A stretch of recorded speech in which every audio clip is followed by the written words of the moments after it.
مرضاته وكفر سبحانه وتعالى. آمين اللهم آمين. وعلى ما نول أرواح علماء العاملين وأولياء الصالحين ووالدين حاضرين ومشايخ أجمعين، الله ينفعنا بهم وبأسرارهم وأنوارهم وعلو بركات نفحاتهم في الدين والدنيا والآخرة. الفاتحة. بسم الله الرحمن الرحيم. الحمد لله رب العالمين الرحمن الرحيم مالك يوم الدين. إياك نعبد وإياك نستعين، اهدنا الصراط المستقيم صراط الذين أنعمت عليهم غير المغضوب عليهم ولا الضالين. آمين. Alhamdulillah, kita bersyukur kepada Allah kerana Allah Subhanahu Wa Taala masih lagi memberikan kesempatan kepada kita untuk kita ini berada dalam Ramadan, dan kita terpilih Alhamdulillah untuk masuk kepada 10 yang terakhir. Eh, Kita dipilih untuk masuk ke fasa yang 10 yang terakhir. Boleh saya minta sekejap bentar. Ambil sekejap ya. Sekejap.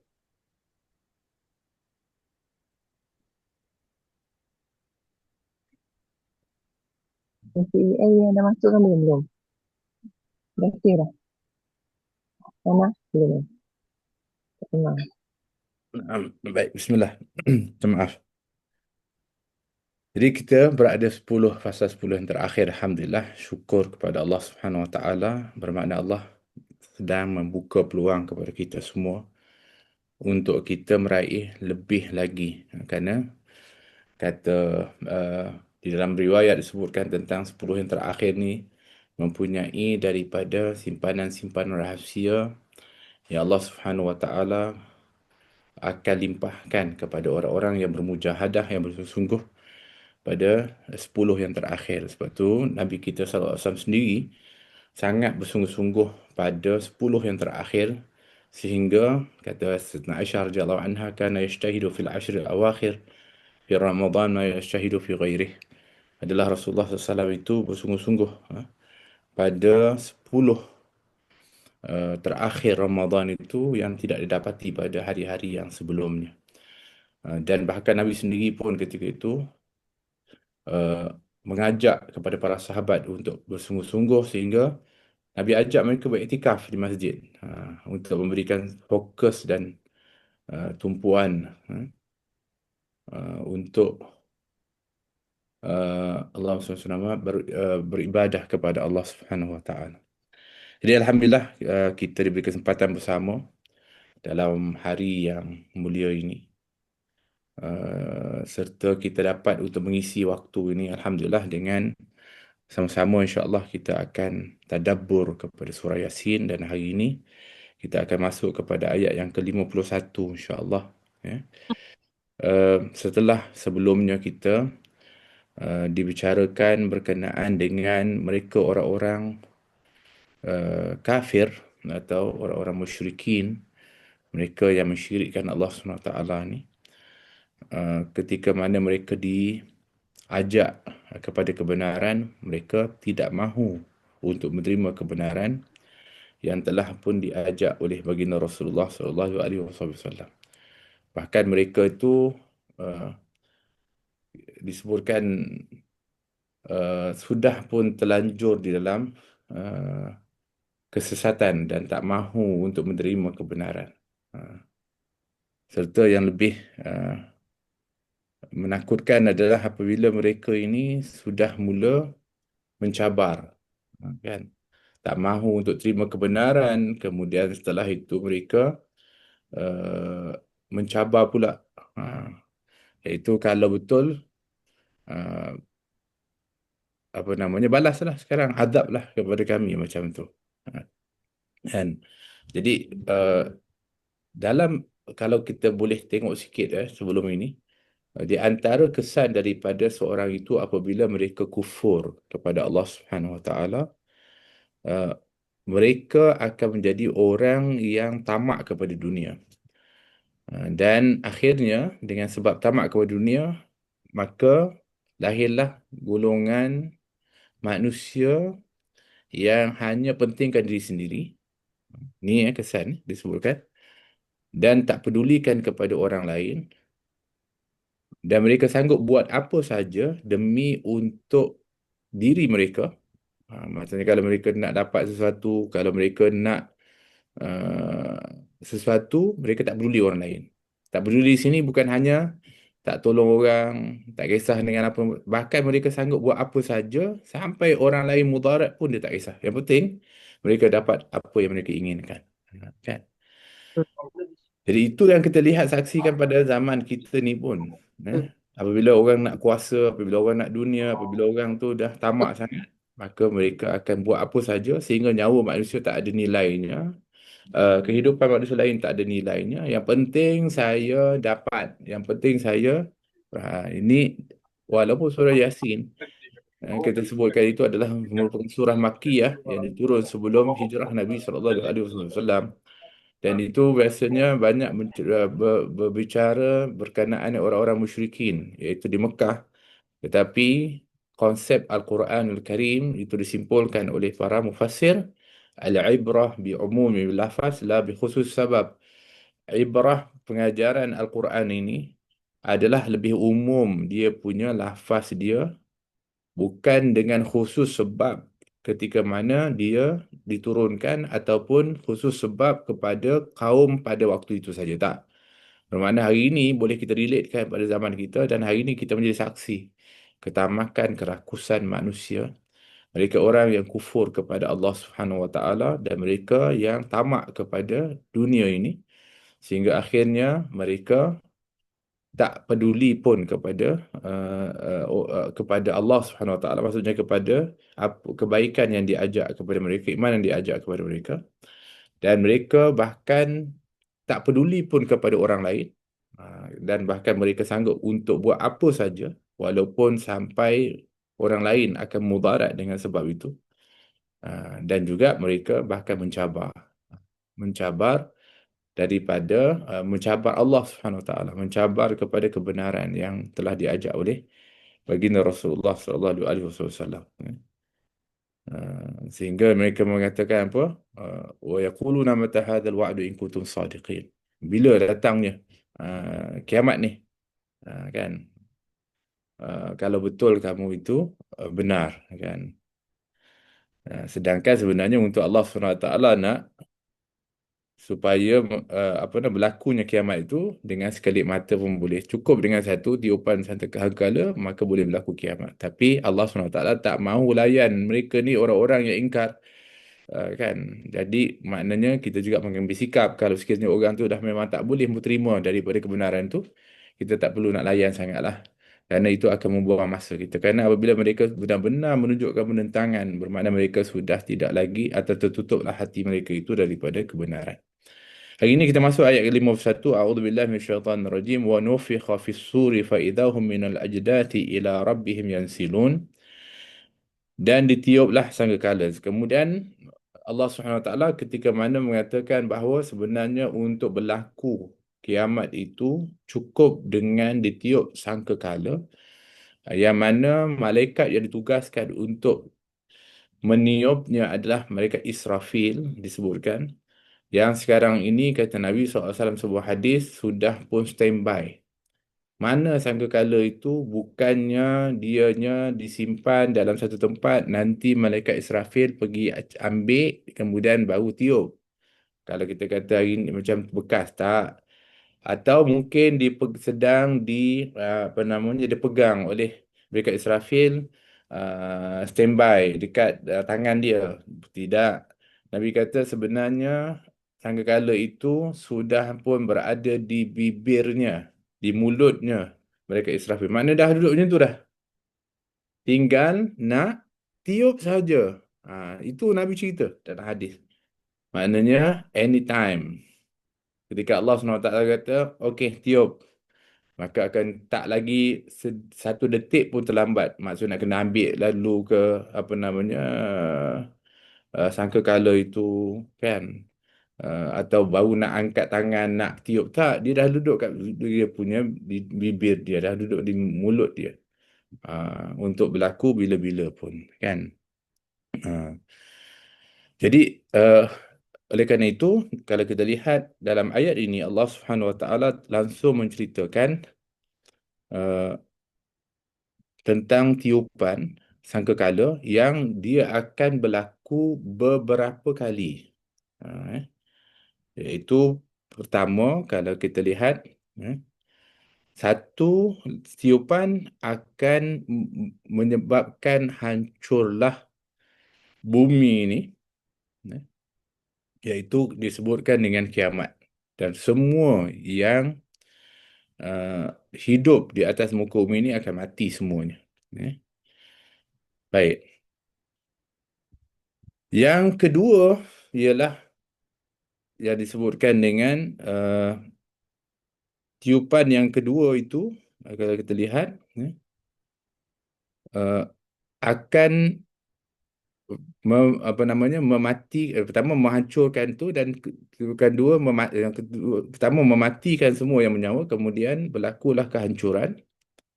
Kemudian tiupan yang ketiga yang disebutkan dalam ayat ini, wa nufiha fis suri fa idzahu minal ajdathi ila rabbihim yansilun, iaitu ditiuplah sangkala yang ketiga, ni kali ketiga disebutkan, iaitu di mana tiupan yang ketiga ini adalah untuk membangkitkan. Tiupan pertama untuk hancurkan bumi apa semua, yang kedua untuk mematikan semua makhluk. Ha, eh? Semua makhluk mati semuanya, termasuklah semua yang bernyawa. Kullu, apa nama, kullu nafsin dha'iqatul maut. Semua yang bernyawa akan mati, semua mati.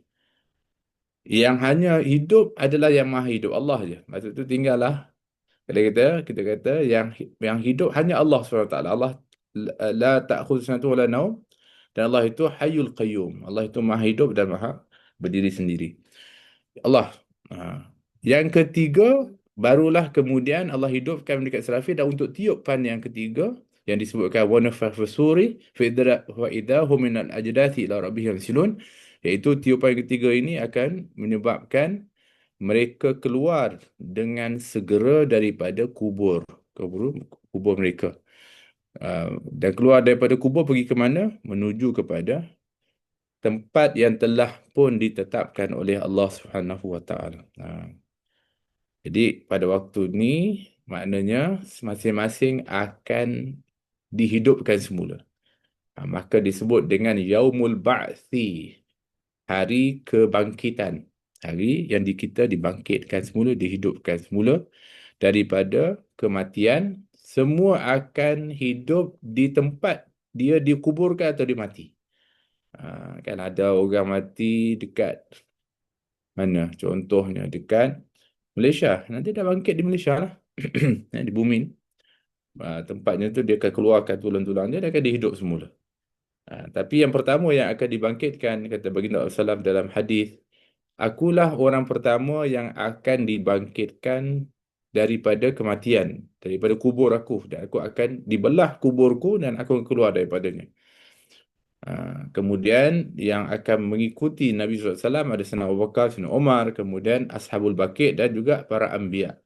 Mereka ni orang-orang awal yang akan dikeluarkan dulu dari kuburnya secara berperingkat. Kita lihat kemudian yang lain-lain, yang kemudian semuanya yang silun, semuanya akan menuju, kalau ikut kepada tafsir, kepada Allah, iaitu kepada tempat yang telah ditetapkan oleh Allah sebagai padang mahsyar. Ha, eh. Jadi ini adalah proses yang Allah gambarkan tentang Yaumul Qiyamah, tentang kita panggil apa namanya, hari kebangkitan. Dan ini semua wajib kita imani. Kita wajib imani. Ini rukun iman kita, iaitu iman kepada hari akhirat. Dan ini yang kita katakan keindahan Islam. Ini yang dikatakan kebenaran Islam. Ini yang dikatakan apa yang kita panggil ketenangan bagi orang yang beriman. Kenapa maksudnya? Kerana di antara soalan-soalan yang pasti akan bermain di pemikiran manusia, eh, yang mana kalau sekiranya dia dapat dijawab, dia akan tenang. Kalau tidak, mereka akan dalam keadaan yang tak tenang. Apa dia? Daripada mana kita ni datang? Ya, orang mesti nak tahu asal usul dia apa semua. Ha. Tapi kita dalam Islam sudah pun diberitahu asal usul kita.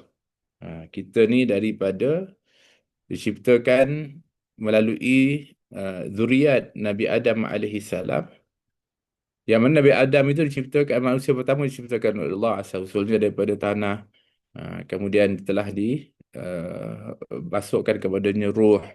Kemudian dari situ diciptakan Hawa, Siti Hawa. Kemudian mereka melahirkan daripada zuriat-zuriat yang kemudian berkembang biak menjadi umat manusia pada pada kemudian setelah itu. Ada jawapan. Kemudian untuk apa kita diciptakan? Untuk apa kita diwujudkan di dalam kehidupan ini? Pun dah ada jawapan. Wa ma khalaqtul jinna wal insa illa liya'buduni. Tidak aku ciptakan jin dan manusia kecuali untuk beribadah dan juga mengabdikan diri kepada aku. Ada tujuan dia. Kemudian ke mana kita selepas ini? Pun telah dijawab. Bahawa selepas ini kita akan berpindah ke akhirat. Dan akhirat tu ada proses dia. Satu, dua, tiga. Nanti insyaAllah kita akan tengok perjalanan akhirat ni. Yang mana semuanya sudah pun jelas dalam apa namanya segala daripada apa yang telah disampaikan. Sehingga kita tak perlu lagi tertanya-tanya dan keliru dan kita kata, yalah, kan inilah kesempurnaan Islam. Sebab itu dalam ayat ini menceritakan bahawa apa yang akan berlaku setelah kita dah mati. Apabila kita mati, kita akan dikuburkan atau kita akan uh, jasad kita, kalau yang ialah jasad yang pada asalnya itu akan hancur dimakan bumi, kan? Yang hanya tinggal adalah tulang tongking itu saja yang tak boleh untuk dihancurkan, dan dari situlah akan kembali dihidupkan oleh Allah SWT. Macam itulah itu diceritakan dalam ayat yang lain.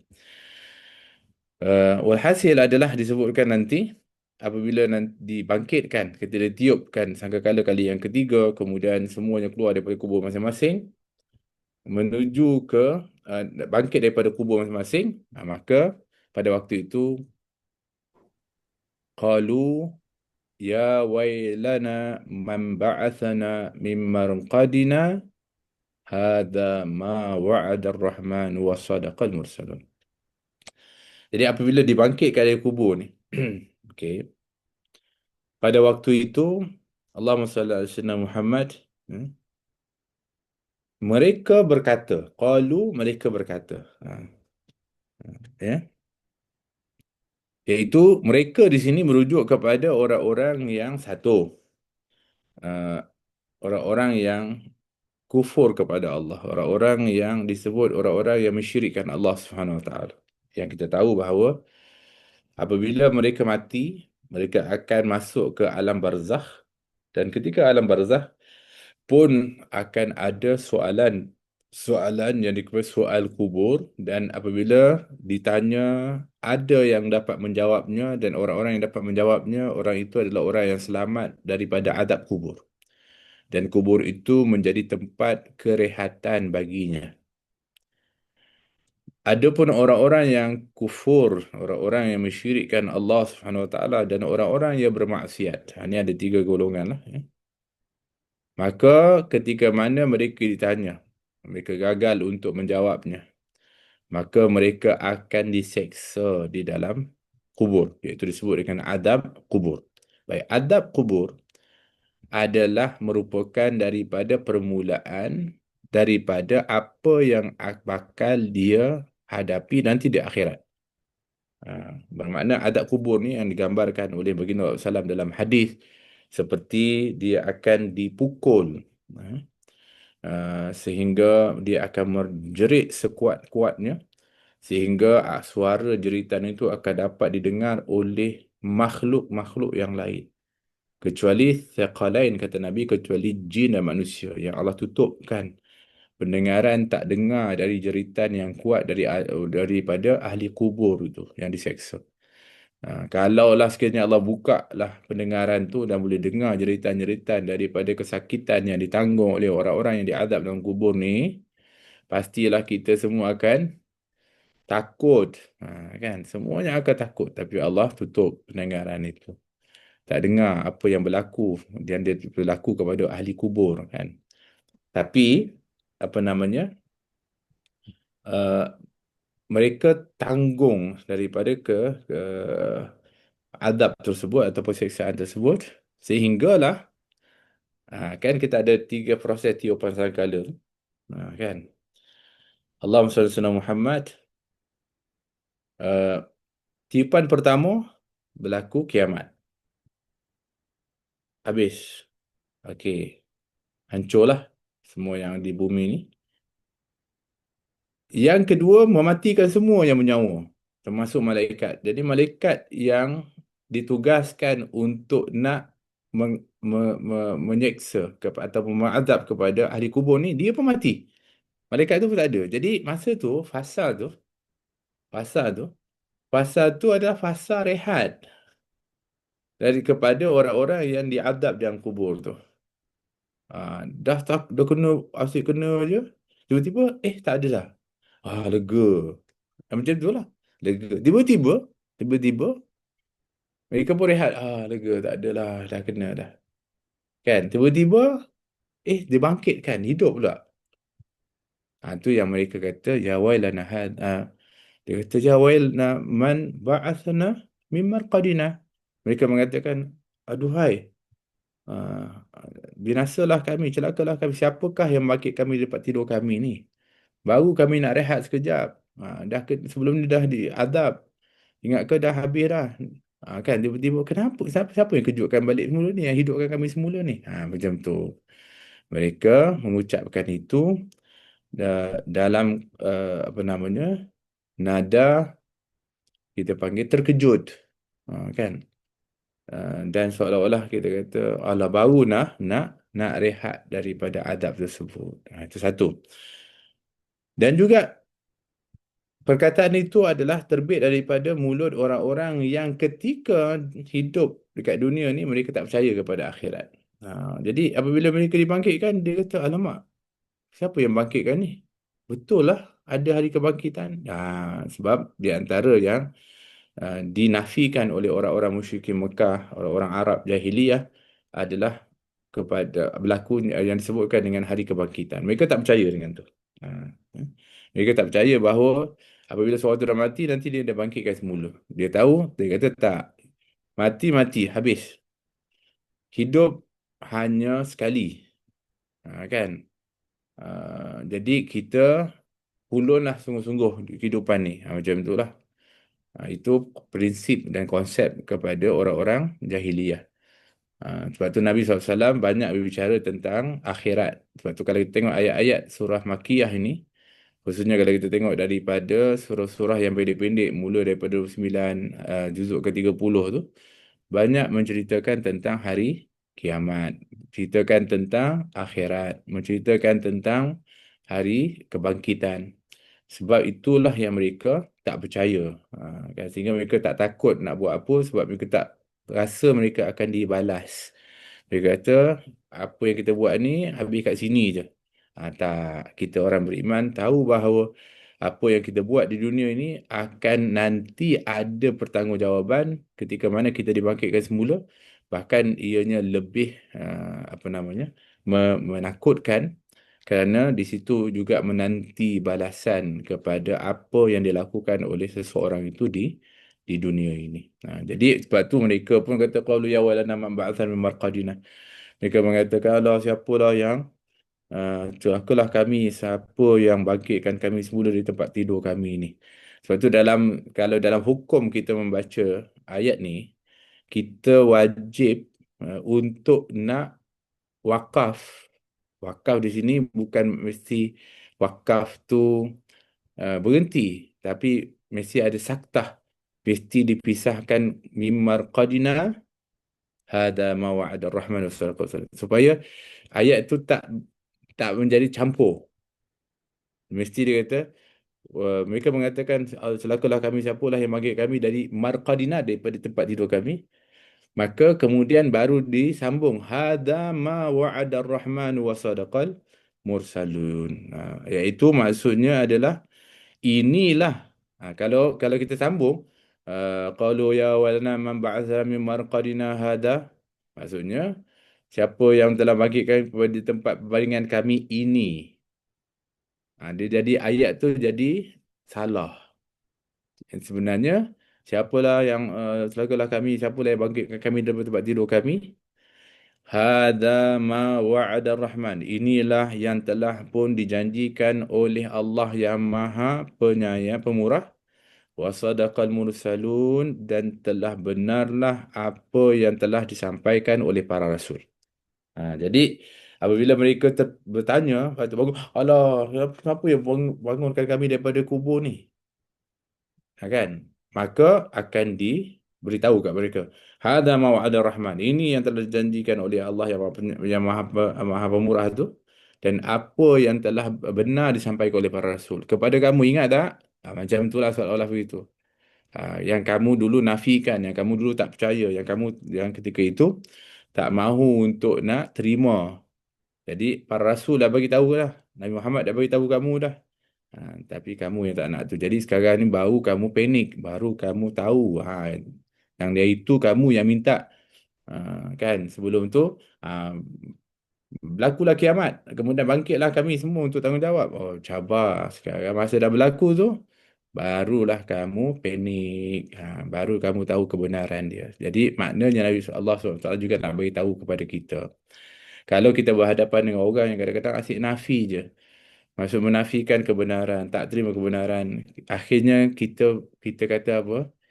Nantilah apabila sudah sampai waktunya, maka pasti dia akan pada waktu itu percaya, dan pada waktu itu mereka akan menyesal. Kita tak nak jadi golongan tu, kita nak jadi orang yang ready dari sekarang lagi. Kita nak jadi orang yang selamat dari sekarang lagi. Jangan kita tunggu nanti ketika mana dah berlaku baru kita menyesal. Itu kita kata biarlah kita ni jadi orang yang kayis, orang yang bijak, iaitu orang yang sentiasa bersedia dengan amal-amal persiapan sebelum kita mati. Kerana kita adalah orang yang beriman, dan iman kita kepada hari akhirat itu adalah rukun iman yang mesti benar-benar kita yakin dan percaya bahawa ianya pasti berlaku, dan kita kena mempersiapkan diri untuknya. Jadi apa yang telah disampaikan itu adalah benar. Wasadaqal mursalun. Apa yang disampaikan itu adalah benar. Ya, Naam. Allahumma salli ala sayyidina Muhammad. Jadi ini adalah apa yang digambarkan oleh Allah SWT tentang mereka yang tadi ni tak nak percaya kepada hari kebangkitan. Mereka tak peduli pun.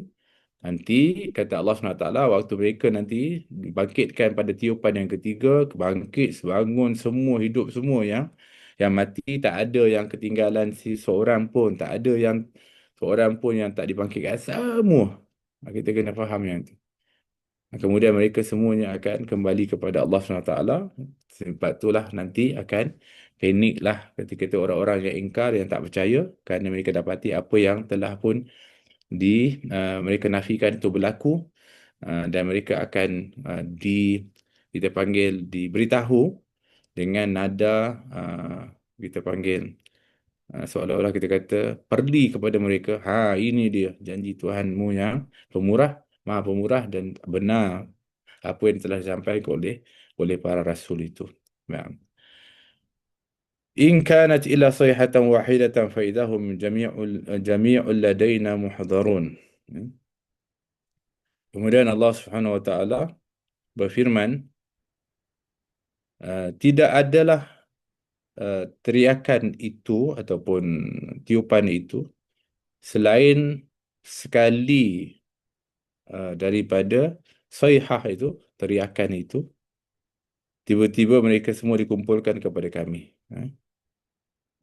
Jadi makna sekali sekali je sayhah tu, maka mereka semua akan berhimpun kepada Allah Subhanahu wa taala. Maknanya mereka dengan satu tiupan mereka boleh hidup dah. Bukan susah pun bagi Allah Subhanahu wa taala, walaupun cuba dinafikan atau didustakan oleh orang-orang yang mendustakan hari kebangkitan itu. Dan itu juga untuk menggambarkan bahawa kerana mereka ni fikir bahawa mustahil. Macam mana nak bangkit ke semula? Mereka dah hancur dah, jadi tanah dah. Dah apa namanya, ialah bercampur aduk dah semua, dah berapa lama dah apa semua. Itu dia orang punya hujah untuk menafikan boleh dibangkitkan. Allah kata sebenarnya apa yang susahnya? Satu tiupan sangkakala je dah boleh hidup dah. Kan? Dan Allah juga pernah bagi tahu dalam Al-Quran, apa yang susahnya Allah SWT nak hidupkan semula orang yang dah mati ni. Sedangkan Allah SWT boleh ciptakan daripada tiada kepada ada. Nabi Adam asalnya tak ada. Manusia ni, kita ni sebenarnya tak ada. Allah adakan. Wujudkan kita, hidupkan kita. Apa yang susah? Daripada tak ada kepada ada lebih susah daripada yang dah ada kemudian dia mati untuk hidup balik. Senang. Kan kita nak buat sesuatu benda. Benda tu dah ada, pernah ada dah. Senang tak? Senang sebab kita dah ada contoh, dah ada dah. Tapi yang paling susah adalah nak buat sesuatu yang tak pernah ada. Oh, itu lagi susah. Jadi kalau Allah jadikan sesuatu yang tak pernah ada, mudah bagi Allah untuk nak adakan. Apa yang susah bagi Allah SWT untuk nak hidupkan semula makhluk dia ataupun manusia ni, sedangkan sebelum ni dia pernah ada. Maka ketika Allah nak jadikan semula, aduh, lagilah mudah. Dah ada dah contoh sebelumnya. Kan? Jadi itu Allah nak gambarkan mudahnya Allah SWT itu untuk bangkitkan semula adalah semudah satu tiupan saja. Kan? Jadi jangan kamu rasa seolah-olah kamu boleh lari daripada tanggungjawab kamu yang kamu buat dekat dunia ni. Ni ikatan kat kita lah, walaupun khitabnya itu kepada orang-orang musyrikin. Tapi kata kita, jangan ingat kamu boleh lari. Semua kita akan dibangkitkan. Pada waktu itu ada orang yang dibangkitkan, mereka bangkit dan mereka akan happy. Maksud happy di sini, mereka akan bertemu dengan Allah. Mereka akan dapat nikmat yang dijanjikan. Sebab dalam kubur tu mereka sentiasa ditayangkan dengan kenikmatan. Mereka tidur dengan tenang. Mereka tak sabar dah sebenarnya untuk berlaku kiamat dan akhirat. Sebab mereka nak dapat nikmat yang kekal abadi yang telah dijanjikan oleh Allah. Kan? Tapi kalau orang-orang yang ingkar, kubur mereka diseksa dan sebagainya, mereka kata kalau lah boleh jangan ada hari kebangkitan ni, jangan ada kiamat. Tiba-tiba ketika mana berlaku yang disebutkan tiupan tersebut, mereka pun rasa lega dah, tak ada apa-apa. Tiba-tiba dibangkitkan semua. Allah ya walana man ba'athana min hadha qarina. Siapa yang bangkitkan kami daripada tempat pembaringan ni? Maknanya mereka dulu tak percaya, tiba-tiba bangkit. Aduh, habislah kami kali ini. Hadha mawa'ada rahman sallallahu alaihi wasallam. In kanat illa sayhatan wahidatan fa idahum jami'u ladaina muhadharun. Cukuplah sebenarnya dengan sekali daripada tiupan tersebut, maka mereka akan dikumpulkan kepada Allah Subhanahu wa taala. Ya. Allahumma salli alaihi wasallam. Wal yawma la tuzlamu nafsun syai'an wa la tujzauna illa ma kuntum ta'malun. Dan pada hari itu kata Allah Subhanahu wa taala, tidak akan dizalimi sedikit pun. La tuzlamun satu jiwa itu tak akan dizalimi pun. Tidak akan dirugikan sikit pun. Maksudnya pada hari itu, hari keadilan, hari pengadilan. Tak ada orang yang dia akan dizalimi pada hari itu. Semua akan menerima balasan atas perbuatan mereka masing-masing. Tak boleh ada kata, kami tak buat, kenapa kami dibalas begini, kenapa kami kena begini. Tak, semua hari itu, hari yang tidak akan dizalimi seseorang itu atau sesuatu itu pada hari itu.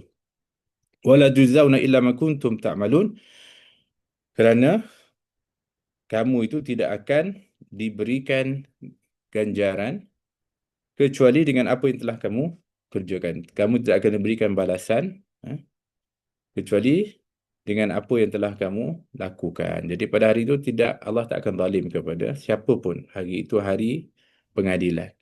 Dan semua akan dapat balasan sesuai dengan apa yang dia buat. Kalau dia buat yang baik, maka dibalas dengan kebaikan. Kalau dia buat yang buruk, yang tak baik, maka dia akan dibalas dengan yang tak baik. Kerana itu adalah merupakan daripada keadilan Allah Subhanahu wa taala. Naam. Allahumma salli ala Muhammad. Inna ashabal jannatil yawma fi syugurin fakihun. Kemudian Allah SWT tadi cerita pasal orang bangkitkan daripada kematian, akan dibangkitkan. Mereka semua akan dikumpulkan. Dikumpulkan di mana ni? Di pada mahsyar. Pada waktu tu ada yang mengatakan bahawa kita akan bangkit, jadi saya sebutkan tadi, kita bangkit tempat kita mati tadi. So kita semua akan tuju ke arah yang sama, iaitu tempat yang telah Allah telah sediakan yang namanya Padang Mahsyar. So semua kita jalan ke sana. Jalan kat situ ada tiga keadaan kata Nabi SAW. Satu adalah orang yang akan naik kenderaan. Disediakan kenderaan untuk dia. Transport dia. Ada yang naik unta, ada yang naik kuda, ada. Yalah, maksudnya yang penting dia ada. Ini orang mulia. Orang-orang yang Masya Allah, Tabarakallah. Kerana perjalanan jauh nak pergi kepada mahsyar tu. Yalah, kalau kita hari ini kata, menurut dia kata sebagai para ulama, ketika merujuk kepada hadis Nabi SAW yang mengatakan bahawa mahsyar itu adalah di Baitul Maqdis. Baitul Maqdis nanti akan jadi tempat kita berkumpul semua daripada mahsyar. Semua makna kita akan pergi ke arah yang situlah daripada apa namanya tempat kita. So jauh lah kalau kita nak pergi ni. Macam orang kalau mungkin nak pernah pergi ke apa namanya ke Masjid Al-Aqsa dengan saya dulu. Kan mungkin ada yang ikut dalam ni. Kita daripada Malaysia pergi ke Jordan. Daripada Jordan kita akan berlintas pula sempadan untuk masuk ke Palestin kan macam tu. So jauh ni kita naik flight pun dah 8 jam lah pergi ke kalau kita kata ke Jordan. Tapi kita biasa transit lah kan. Kita transit naik pergi ke Dubai, kemudian dari Dubai kita pergi ke Jordan. Dari Jordan pula kita nak kena naik bas pula pergi masuk ke Palestin. Ini pula bangkit daripada tempat kita ni, masa tu tak ada apa-apa kecuali kalau kita diberikan kenderaan, Masya Allah, kan? Tapi kalau kita berjalan kaki, dia golongan kedua berjalan kaki, ya Allah. Kan, ini real bukannya maksudnya pemimpi, tak tak. Ini real. Apa yang akan dihadapi ke Yaumul Qiyamah adalah seperti ni lah kita. Dan kita akan berjalan menuju ke so, tak ada kemudahan-kemudahan yang ada itu kecuali bagi orang yang tadilah yang kata disebutkan golongan yang istimewa tadi, mereka akan diberikan kenderaan. Tapi golongan kedua dia akan jalan kaki. Maka yang golongan ketiga lebih parah lagi. Ini memang orang-orang yang dihinakan oleh Allah.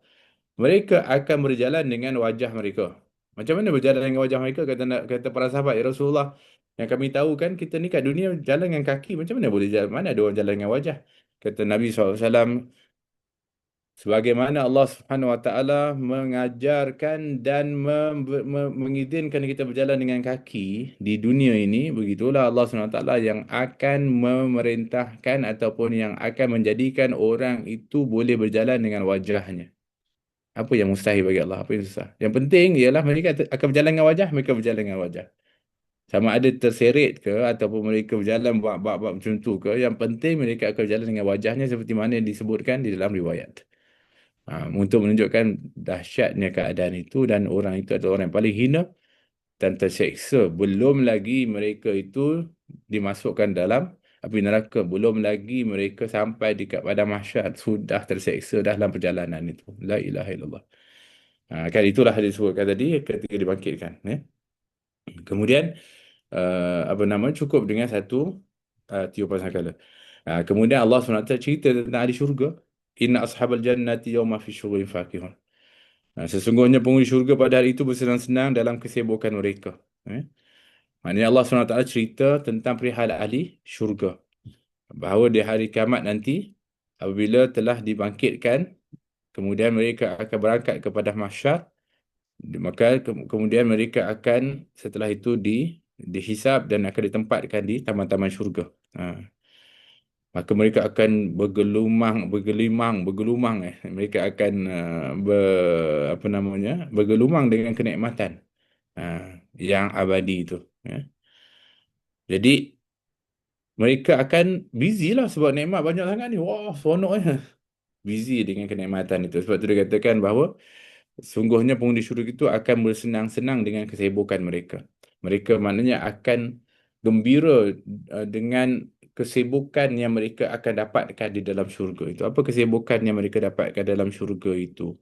Di antaranya disebutkan mereka akan enjoy dengan hidangan-hidangan. Ada yang mengatakan mereka akan enjoy dengan hiburan-hiburan. Yang ada dalam tu termasuk di antaranya disebutkan adalah mereka akan bersama dengan pasangan-pasangan mereka. So mereka busy dengan kenikmatan. Kan, busy dengan kenikmatan. Kadang-kadang kita kat dunia ni kadang-kadang kita kata sekali-sekali saya nak tenang lah, nak apa namanya, nak sibukkan diri dengan dengan enjoy. Tapi kita kat dunia limited. Sekejap je lah kita boleh nak happy-happy. Lepas tu alamak nak kena kerja pula. Kan? Nak kena pastikan kita ni dapat, kita nak kena buat amal pula. Kita nak, kat syurga tak ada lagi kamu nak apa nak fikir benda lain. Kerana pada waktu tu kamu dah dapat dah dia punya balasan, kamu boleh buat apa saja, kamu busy dengan busy dengan kenikmatan, bukan busy dengan apa namanya nak baru nak cari duit, baru nak buat amal, tak. Kamu dah cukup dengan itu.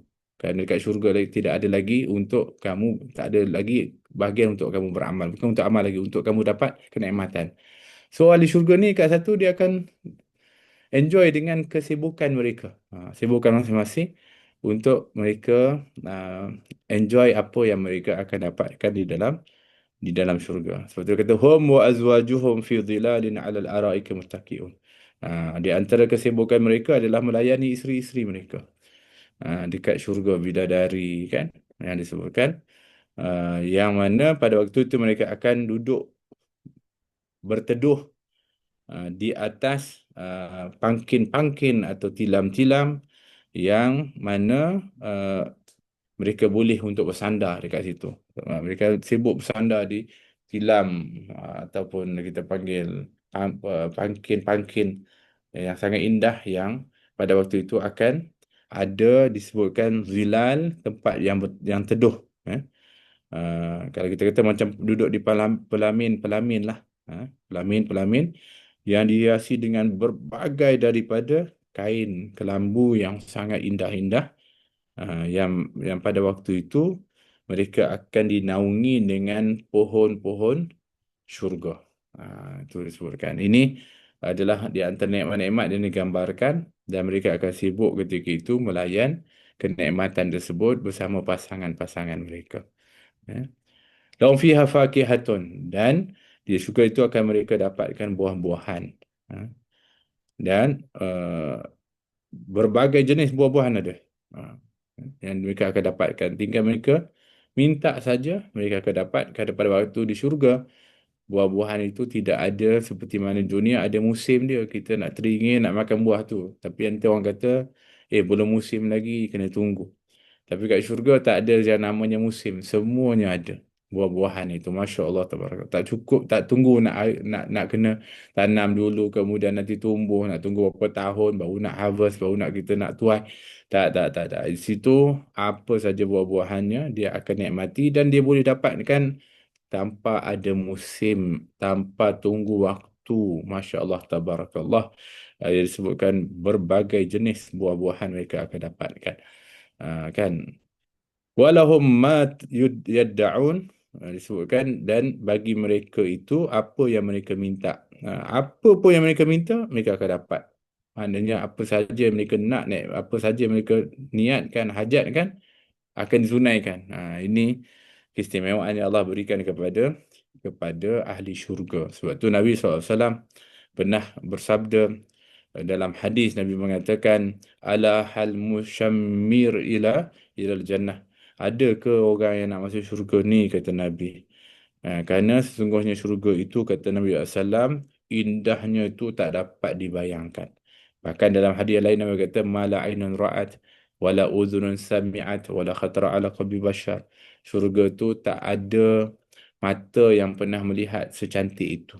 Walaupun mungkin ada orang dia pergi tempat yang cantik-cantik, pernah tengok benda sangat cantik, tapi apa yang dia lihat tu tak sama dengan syurga. Kerana syurga itu kecantikannya masih lagi tak pernah dilihat oleh mata mana pun, kecualilah mata Rasulullah SAW yang Allah SWT tunjukkan ketika peristiwa Mi'raj atau Isra' Mi'raj baginda Rasulullah SAW. Itu Nabi yang sebanyak cerita tu, dan Nabi gambarkan. Sebab tu para sahabat ketika mana Nabi cerita satu persatu, mereka menjadi asyik sangat dengar, sebab real Nabi gambarkan. Sebab Nabi nampak. Tapi apa yang Nabi kata, aku nampak tu, tapi aku tak boleh describe tu, tak boleh nak tepat. Sebab terlalu, macam mana describe tu, hanya sebagai gambaran zahir tapi hakikatnya jauh lebih hebat lagi. Masya Allah. Mala ainun ra'at. Wala udhunun sami'at. Kata Nabi, tak ada telinga yang boleh untuk nak mendengarkan, menyampaikan kecantikan tu. Susah. Sebab hanya orang yang masuk dalam tu dia akan experience yang apa yang dimaksudkan dengan keindahan tu. Ada pun cuba gambarkan, oh dia ada di situ, wih sedap, dia punya pokok je teduh, kita kalau duduk bawah tu nyaman betul. Dia ada sungai yang mengalir, lepas tu tempat indah.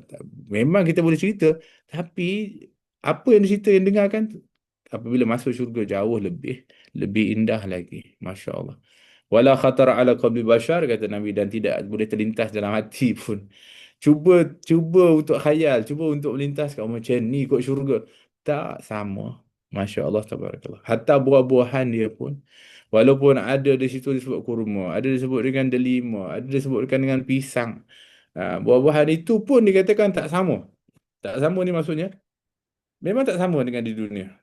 Baik itu disebutkan dengan rasa dia yang sangat lazat dan sangat luar biasa, tak dapat untuk nak digambarkan, kecuali mudah-mudahan kita dimasukkan ke dalam syurga, insya-Allah kan. Jadi sebab tu Nabi kata, tak ada ke yang teringin masuk syurga? Tahu tak, syurga tu sangat indah, kan. Uh, Kemudian Nabi mengatakan syurga itu demi Tuhan Kaabah, kata Nabi, semuanya merupakan uh, suatu cahaya yang semuanya bercahaya. Maksudnya bayangkan semuanya bercahaya. Hari ni kalau kita kata rumah kita ni, kita nak rumah kita bercahaya selalu. Sebab dengan ada bercahaya tu, indahlah rumah kita. Cahaya di sini merujuk kepada bukan lampu je, tapi maksudnya lantainya bercahaya. Maksudnya kilat bersih, dindingnya bercahaya, iaitu kita dapat cat dia dengan cantik dan bersih, tak ada debu, tak ada. Makna syurga tu dikata oleh Nabi SAW itu, rupa dia punya berkilauan. Semuanya clean, bersih, terang, bright. Masya Allah, Nabi gambarkan begitu. Dan, okey, sekarang ni bersih dah, kilat. Bau pula, kan? Kata Nabi, baunya sangat harum. Kalau rumah bersih tapi bau busuk, tak jatuh lah, kurang lah. Orang pun, alamak, potong lah kan. Tapi, kata Nabi, tambah pula lepas tu dalam riwayat tu, baunya wangi semerbak betul. Sebab bau syurga ni memang sangat wangi. Tak ada yang boleh untuk nak mengalahkan bau syurga tu. Kerana kata Nabi SAW, orang wangi syurga ni kerana terlalu wangi. Sampai wangian dia boleh dihidur 500 tahun perjalanan. Punya jauh. Tapi Nabi kata ada orang tak dapat hidur tu. Di antaranya orang-orang yang derhaka kepada orang tua, kan. Dan juga mereka yang disebutkan tidak mencium kepada bau bau syurga. Na'udzubillahi min dzalik. Kemudian kata Nabi SAW, di dalamnya itu ada gedung-gedung yang sangat hebat. Kan kalau kat dunia ni orang sibuk dengan bangunan-bangunan, bangunan-bangunan lah, bangunan-bangunan seni bina. Begitu juga dengan gedung-gedung yang tinggi dan megah. Sekarang ni bersaing pula dah. Ni buat yang paling tinggi, yang ni paling buat paling cantik apa semua. Ah, Kerana itu sifat keinginan manusia yang ada. Tapi kat syurga nanti bangunan-bangunannya adalah bangunan-bangunan yang indah dan kukuh. Kalau kat sekarang ni kita kata buat bangunan tapi tak jamin dia akan kekal. Bahkan dia boleh roboh, dia boleh runtuh kalau berlaku gempa, nanti kiamat hancur semua. Tapi gedung yang ada dalam syurga tu, Masya Allah, kata Nabi SAW, kukuh. Kemudian ada sungai-sungai yang mengalir dekat bawahnya. Buah-buahan yang dah masak, tak tunggu nak kata alah ni masih lagi tengah atas pokok warna hijau lagi, tak tahan dah, tak sabar. Tapi buah-buahan dekat syurga ni, pokok-pokok dia tu mengeluarkan buah yang nak masak, tinggal nak petik, nak makan saja. Bahkan Nabi kata buah pokok buah-buahan itu ketika kamu berada di bawahnya, dia akan merendahkan dirinya sehingga orang yang berada di ahli syurga tu mudah untuk mendapatkannya. Tak perlu lagi nak kena panjat, nak kena jolok dan sebagainya. Tak, Masya Allah, Tabarakallah. Begitu juga dengan diberikan pasangan-pasangan yang cantik-cantik. Dan perhiasan yang begitu banyak, tempat tinggal yang kata Nabi akan menjadi tempat tinggal negeri yang abadi, dengan nikmat yang melimpah ruah. yang mana ianya tempat yang cukup tinggi dan mulia yang dikurniakan oleh Allah kepada orang-orang yang beriman. Maka sahabat ketika Nabi cerita begitu, Nabi kata kan, soalan pertama tadi Nabi kata, ada ke yang nak masuk syurga? Nabi kata begini indah dia, begini keadaan dia. Maka sahabat pun kata, kami wahai Rasulullah, kamilah yang sekarang ni nak masuk dan kami sedang buat persiapan untuk memasukinya. Maksudnya para sahabat kata kami yang nak masuk syurga. Kami sekarang nak kena, kami sedang buat persiapan ni. Kami nak kena buat amal soleh ni. Maka Nabi kata apa? Katakanlah insya Allah. Maka sahabat pun mengatakan insya Allah. Kerana ya, hakikatnya macam mana pun kita kembali bahawa segala keputusan itu adalah daripada Allah SWT, kerana kita akan masuk syurga dengan rahmat Allah SWT. Jadi apabila mereka nanti nak masuk ke dalam syurga, maka akan diucapkan kepada mereka salamun qaulan min rabbir rahim. Maka akan dikatakan kepada mereka salam, salam kesejahteraan. Salam juga merujuk kepada tahniah. Ha, yang mana sebagai ucapan selamat daripada Mir Rabbir Rahim, daripada Tuhan yang Maha Penyayang. Maknanya Allah SWT sendiri yang akan melimpahkan rahmat atau selamat kepada penduduk syurga. Maksudnya pada waktu itu ada yang mengatakan bahawa Allah sendiri yang akan memberikan ucapan selamat kepada ahli syurga. Dan itulah satu yang lebih nikmat apabila kita panggil apa? Mendapat sambutan. Dan yang menyambut tu kan, kita kalau ada undangan daripada seorang yang hebat, okeylah, kita pun kata wah, untunglah kita dapat undangan orang yang hebat ni. Tapi yang lebih hebat lagi adalah kerana kita apabila kita sampai yang sambut orang yang hebat tu, oh kita kata alamak, honorednya, maksudnya kita rasa apa, bangganya, kita rasa terharunya kita disambut dan dialu-alukan oleh orang hebat ni. Kita ingat sekadar jemput kita masuk, dah jumpalah dia. Tak, dia dia dia sambut kita. Begitulah kemuliaan ahli syurga ini ketika mereka akan dibawa ke syurga, yang akan menyambut mereka adalah dengan oleh Allah SWT dengan ucapan salam. Iaitu kesejahteraan kepada kamu. Eh. Maksudnya Allah sendiri yang akan melimpahkan keselamatan, yang akan menyambut mereka dengan ucapan sejahtera dan selamat kepada ahli syurga ni, Masya Allah. Salamu qawlan min Rabbir Rahim, yang mana ditulis daripada Allah Subhanahu wa Ta'ala.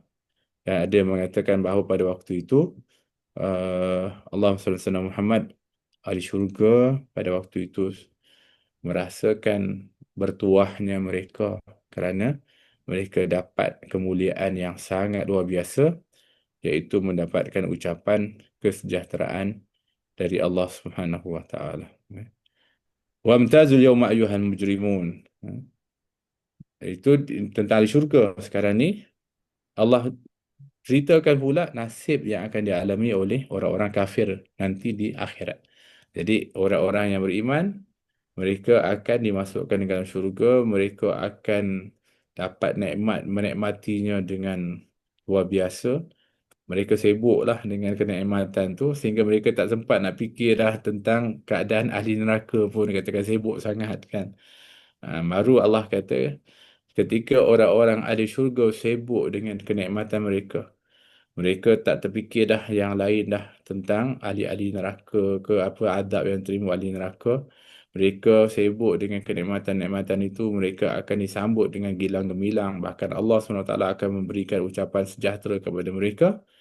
Pada masa itu, sedang mereka ahli syurga sibuk, orang-orang yang kafir, yang kufur kepada Allah SWT, wamtazul yaum, iaitu berpisahlah kamu, ya, wamtaz iaitu berpisahlah kamu pada hari ini ayuhal mujrimun, wahai orang-orang yang jahat.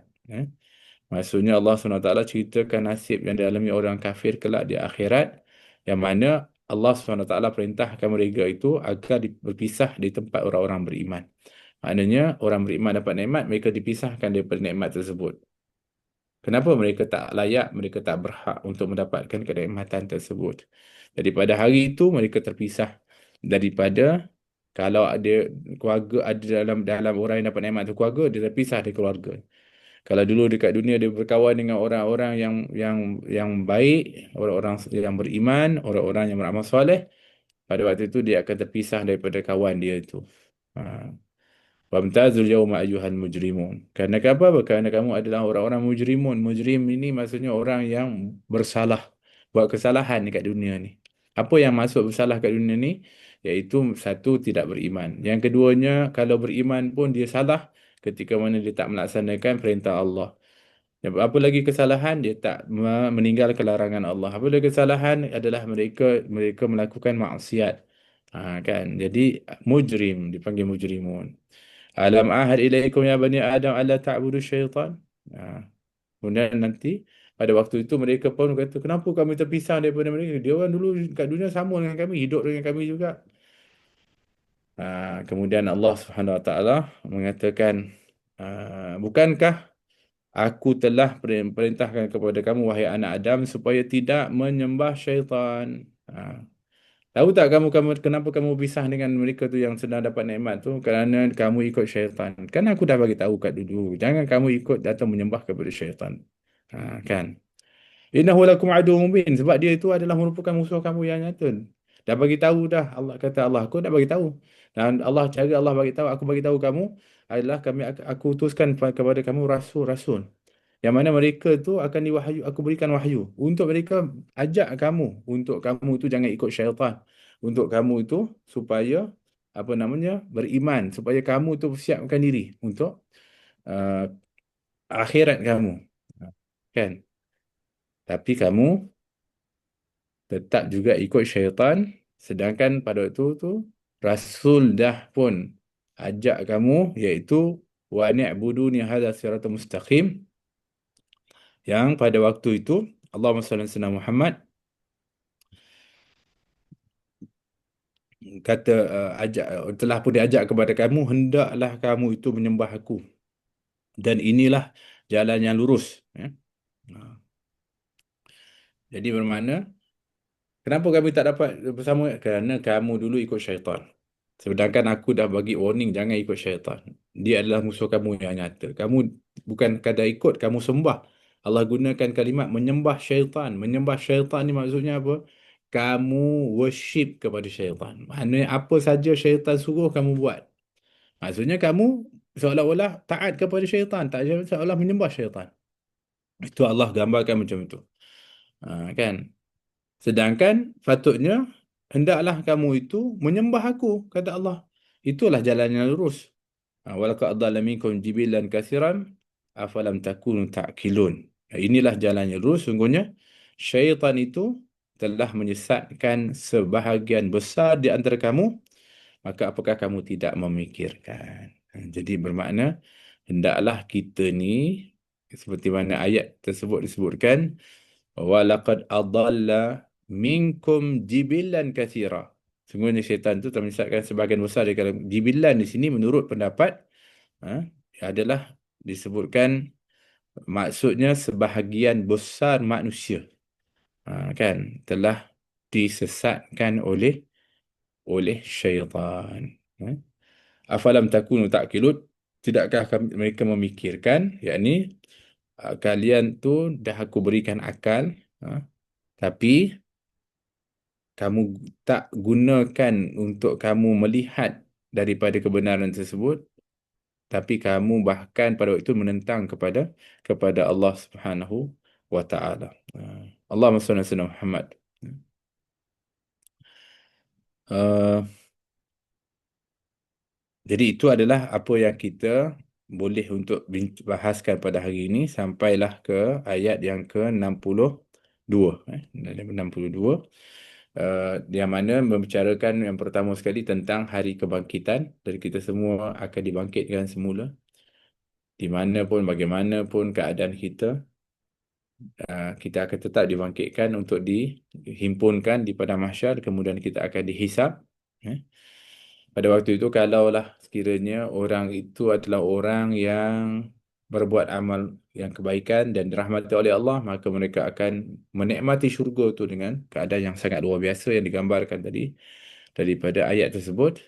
Maka sebaliknya orang-orang yang kufur, yang ingkar, yang bermaksiat, walaupun telah pun didatangkan kepada mereka daripada ingatan-ingatan, didatangkan kepada mereka itu daripada Rasul, dan juga ada pada mereka itu kitab-kitab wahyu yang telah diturunkan seperti kita ni ada Al-Quranul Karim, tapi tetap juga tak mahu untuk nak uh, mengikut kebenaran tersebut, bahkan tak mahu untuk menyembah Allah Subhanahu Wa Taala dan taat kepada Allah.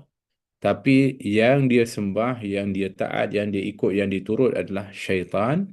Sedangkan syaitan itu musuh yang nyata, sebab nyatanya kepemusuhan syaitan ni diisytihar. Dia bukan sembunyi-sembunyi, dia bagi tahu betul. Memang aku akan sesatkan anak Adam. Memang aku nak pastikan anak Adam ini masuk neraka bersama dengan aku. Sebab dia memang dah diletakkan masuk neraka. Dia kata nothing to lose, dia panggil. Kan? Apa pun hanya penting aku nak ajak dia masuk neraka. Aku tak rugi apa pun. Aku akan buat jahat gila-gila punya. Sebab apa? Aku tak ada nothing to lose. Memang aku akan masuk neraka pun. Tapi mereka ni manusia ada peluang untuk masuk syurga. Ini yang tak boleh jadi ni. Mereka nanti dapat nikmat-nikmat, kami kena saya tak boleh. Aku nak juga mereka. Itu makna permusuhan. Orang-orang yang kalau kita kata benci kepada seorang, dia apa yang dia akan nak kepada orang yang dibenci itu? Kemudaratan. Ha, kan? Dia nak orang tu merasa seksa. Itulah disebut dengan musuh. Kan? Orang musuh tu itulah maksudnya. Sebab tu kita hari ni kalau kita kata kita musuh kepada Yahudi. Kalau kita musuh kepada Yahudi, kita tak akan ikutlah Yahudi. Kan? Tapi tiba-tiba kita cakap musuh Yahudi. Tapi apa-apa yang Yahudi suruh kita buat, ikut pula.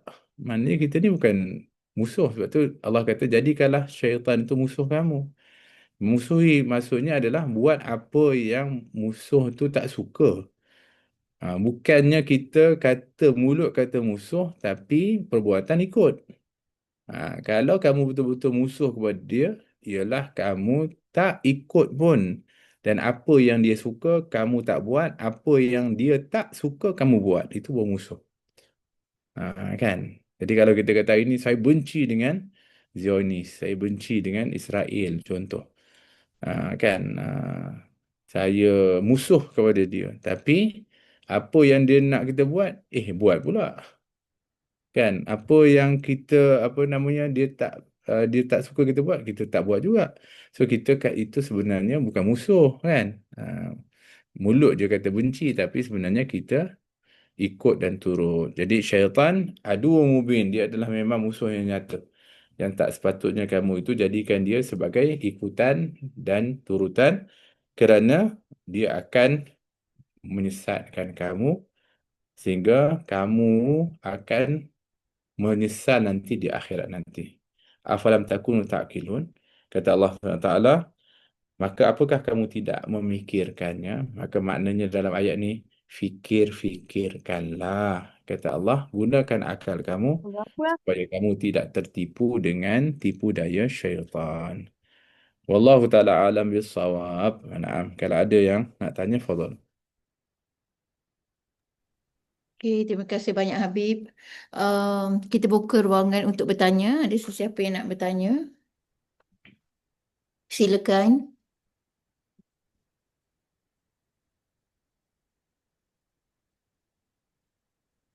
Kalau tak ada, saya nak bertanya. Habib, betul ke kalau macam tadi kan bila kita dibangkitkan dan kita berjalan kat padang mahsyar, adakah haiwan yang kita korbankan tu akan menjadi haiwan tunggangan kita? Naam, baik. Allahumma salli ala Muhammad. Di antara fadilat ibadah korban, insyaAllah nanti kita akan masuk apa namanya uh, pada Zulhijjah, bulan Zulhijjah. Kalau orang pergi haji, dia akan Allahumma salli ala Muhammad, pergi buat haji lah. Dia panggil bulan-bulan haji Zulhijjah.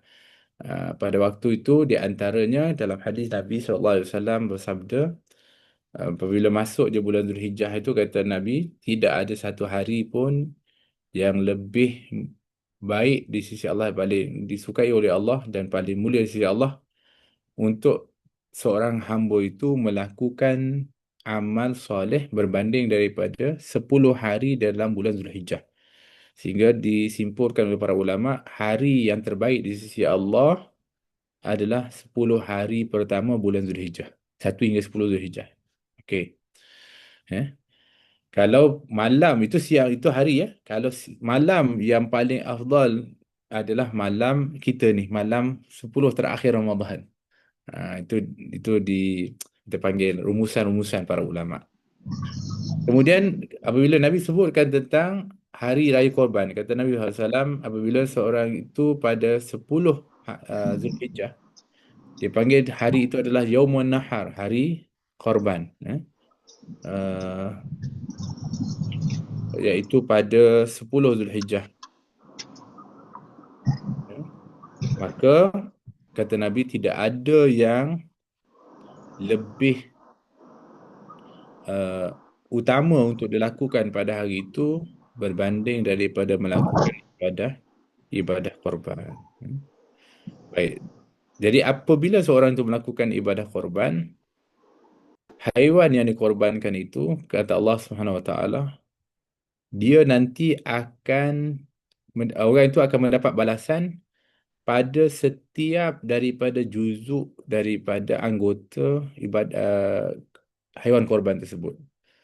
Kata Nabi SAW, bukan hanya dagingnya. Sebab kalau sembelih, kita akan beri daging kat orang kan. Jadi kita kata dapat pahala daging lah yang kita bagi. Bukan, kata Nabi. Dia akan dapat pahala hatta dia punya tanduk, hatta dia punya kuku, hatta bulu-bulu dia pun akan menjadi ganjaran. Maksudnya setiap juzuk yang ada pada haiwan yang disembelih itu, dikorbankan itu, akan dia dapatkan ganjaran. Dihitung semua sekali. Hatta kata sahabat, walaupun bulu-bulu halusnya Rasulullah, hatta bulu-bulu halusnya, kata Nabi SAW. Okey. Jadi itu yang disebutkan dalam hadis tersebut. Adapun uh, kenderaan yang dikatakan orang yang buat korban tu, itulah kenderaan dia nanti di akhirat. Ada beberapa pendapat. Ada yang mengatakan kenderaan yang dia akan naiki nanti itu maksudnya pendorong kepada dia nanti di akhirat, khususnya di atas titian sirat. Di atas titian sirat. Itu yang dimaksudkan. Adapun Allahumma salli ala sayyidina Muhammad, yang dimaksudkan dengan kenderaan yang dinaiki oleh orang-orang yang akan berangkat daripada kubur mereka ke padang mahsyar, itu adalah kenderaan yang tercipta daripada amal kebajikan dia atau kebaikan dia di dunia. Kan? Daripada amal kebaikan mereka di dunia. Jadi kalau dia baik, bagus, dia punya kenderaan tu lebih hebat dan lebih laju, lebih cepat. Kan? Jadi itu yang disebutkan dengan kenderaan daripada kubur kepada mahsyar. Adapun yang kita kata ibadah korban tadi, satu, dia akan dapat ganjaran, keduanya pendorong untuk dia melintasi titian sirat. Dia akan lebih mendorong ke arah selamat dan juga cepat melintasi titian sirat. Tapi bukan apa yang kita korban dekat dunia tu. Contohnya kita korban kambing, kita naik kambing dekat nanti kepada mahsyar. Tak. Yang akan diberikan kenderaan nanti di pada mahsyar, nak ke menuju ke mahsyar adalah dibentuk dengan amal soleh kita. Wallahu taala alam. Naam. Okey, terima kasih Habib atas penjelasannya. Tak ada apa-apa soalan ya daripada yang lain? Kalau tak ada, dan Habib nampak penat hari ni Habib.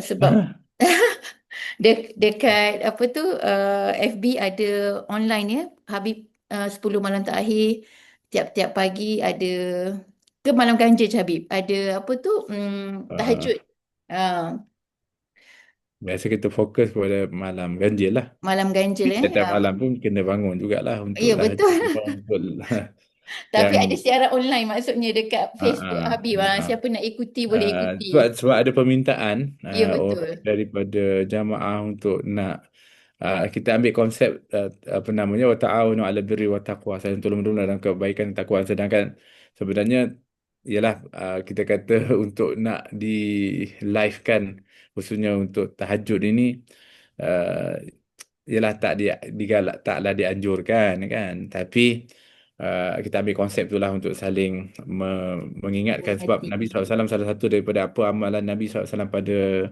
10 yang terakhir ni, bukan hanya Nabi akan apa namanya menggiatkan lagi amal ibadah, sehingga disebutkan akan hidupkan malam, Nabi SAW itu akan jauh dari bersama, tidak lagi bersama dengan pasangan dia kan.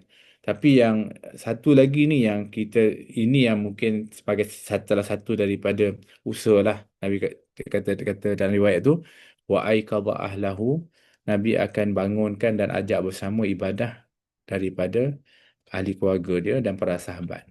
Jadi maknanya kalau kita kata itulah perbuatan dan amalan Nabi pada 10 yang terakhir, iaitu aiqadha, iaitu membangunkan, ajak sekali untuk ibadah. Jadi kita ambil konsep itu adalah untuk ajak orang sama-sama lah. Bangun untuk kita hidupkan malam. Sebab malam-malam terakhir ni adalah malam-malam yang istimewa sangat dengan anugerah-anugerah yang luar biasa, terutamanya kata Nabi, taharrau lailatul qadri fil ashri awakhir min Ramadan. Carilah kamu, burulah oleh kamu malam qadar itu pada 10 hari yang terakhir daripada bulan Ramadan. Jadi kita nak ajaklah sama-sama, itu di antara sebabnya mungkin ada apa namanya online lah untuk tahajud, ataupun kita panggil ibadah kita, munajat kita pada malam-malam 10 yang terakhir ni, ya. Wallahu a'lam. Nah, Okey, baik. Oleh itu kita tutup dengan doa dan juga kita akhiri selepas itu uh, sesi kita kali ini, insya-Allah. Silakan Habib. insyaallah. A'udzubillahi minasyaitonir rajim. Bismillahirrahmanirrahim. Alhamdulillahirabbil alamin. Wassalatu wassalamu ala sayyidil mursalin wa ala alihi wa sahbihi ajma'in. سبحانك لا علم لنا إلا ما علمتنا إنك أنت العليم الحكيم ولا حول ولا قوة إلا بالله العلي العظيم. أعوذ بالله من الشيطان، بسم الله الرحمن الرحيم. الحمد لله حمدا حامدين حمدا شاكرين حمدا يوافي نعمه يكفي مزيده. يا ربنا لك الحمد كما ينبغي لجلال وجهك الكريم وعظيم سلطانك. اللهم صل على سيدنا محمد وعلى آله وصحبه أجمعين. اللهم إنا نسألك رضاك والجنة ونعوذ بك من سخطك والنار. اللهم إنك عفو كريم تحب العفو فاعف عنا وعن والدنا وعن مشايخنا وعن جميع المسلمين برحمتك يا أرحم الراحمين. اللهم فارق الفرقان منزل القرآن بالحكمة والبيان، بارك اللهم لنا في شهر رمضان وعيدها علينا سنين بعد سنين، أعوام بعد أعوام، وجعلنا من أهل الجنة يا رب العالمين، وأجرنا من النار السالمين يا أرحم الراحمين. اللهم اغفر لأمة سيدنا محمد، واجبر على أمة سيدنا محمد، وانصر على أمة سيدنا محمد يا الله يا رحمن الرحيم، وارزقنا لا تقدر يا رب العالمين. ربنا آتنا في الدنيا حسنة وفي الآخرة حسنة وقنا عذاب النار، وصلى الله على سيدنا محمد وعلى آله وصحبه وسلم. الحمد لله رب العالمين. تقبل الله منكم. Okey, terima kasih semua. Jumpa lagi pada next session insya-Allah. Assalamualaikum warahmatullahi wabarakatuh. Assalamualaikum.